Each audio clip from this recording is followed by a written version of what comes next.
Hello everyone, कैसे हैं आप सब लोग। मैं सुमिता, मेरे यूट्यूब चैनल पर आपका स्वागत है।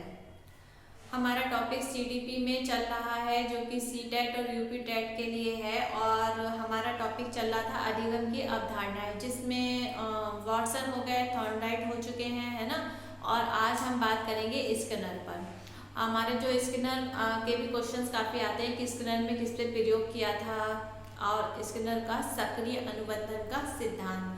तो पहले चलिए जानते हैं स्किनर के बारे में। स्किनर जो थे इन्होंने सक्रिय अनुकूलन अधिगम की एक पद्धति दी थी और स्किनर जी ने दो प्रकार के व्यवहारों का वर्णन किया है। कौन कौन से? सबसे पहला है आपका प्रतिक्रियात्मक व्यवहार और सक्रिय व्यवहार।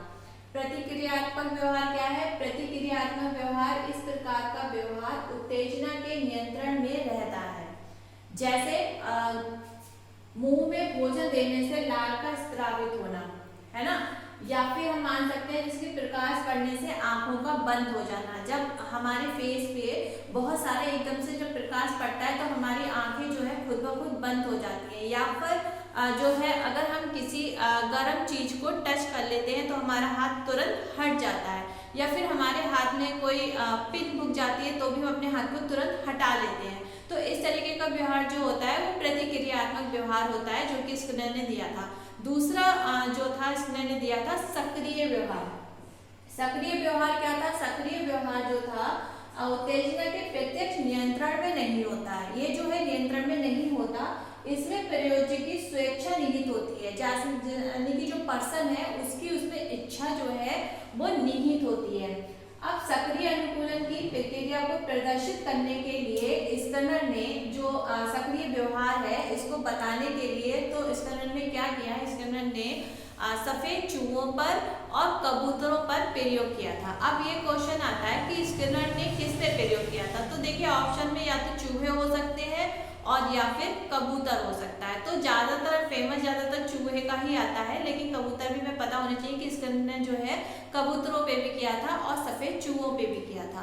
तो वो कैसे किया था? तो चलिए आज बताते हैं इसको। स्किनर ने क्या किया? एक बॉक्स लिया, उसको स्किनर बॉक्स कहते हैं।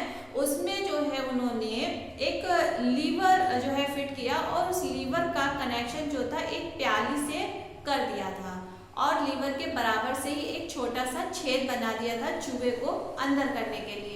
और चूहे को भाई भूखा रखा गया था तो चूहे उसका लीवर का जो कनेक्शन जो प्याली से था उसका क्या था? अगर लीवर दबता था तो प्याली में खाना आ जाता था। तो ये जो था उसने स्किनर ने किया था। फिर उसने क्या किया? उस छेद से जो है उस चूहे को अंदर भेज दिया। अब जब चूहा गया तो वो अंदर गया, इधर घूमा उधर घूमा, उछला कूदा, स्वाभाविक रूप से उसका लीवर पे पैर या पंजा जो भी था वो पड़ गया, उसकी प्याली में खाना आ गया, चूहे ने खाना खा लिया। इस तरीके से ये प्रक्रिया जो थी वो बार बार होती रही और स्वाभाविक रूप से चूहे को जो है कुछ समझ में आने लगा कि भाई इस लीवर के आसपास ही जो है चूहा रहने लगा और भाई लीवर दबता था, खाना आता था, वो खा लेता था। लेकिन कुछ टाइम बाद क्या हुआ?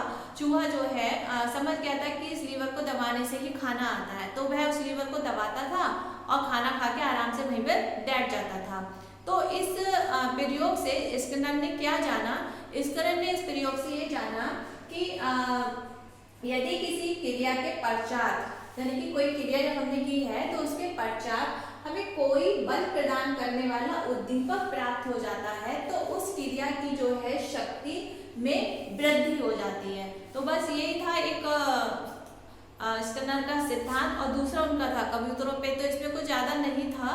और बाकी के जो स्किनर से रिलेटेड जो क्वेश्चन आते हैं वो तो मैं लास्ट में जब ये हो जाएगा अधिगम की अवधारणा तो मैं आपके लिए लेकर आऊंगी। तो आज के लिए इतना ही है। बाकी के नेक्स्ट वीडियो में मैं आपको जो लेविन है और एक दो मनोवैज्ञानिक और हैं जिनका भी अधिगम से रिलेटेड क्वेश्चन आ जाते हैं, ठीक है, तो उसके बारे में मैं आपको इन्फॉर्मेशन दे दूंगी, वीडियो बना दूंगी। और तब तक के लिए आपको बस क्या करना है? शेयर कर देना है, सब्सक्राइब कर देना है, लाइक कर देना है और बस बाय बाय।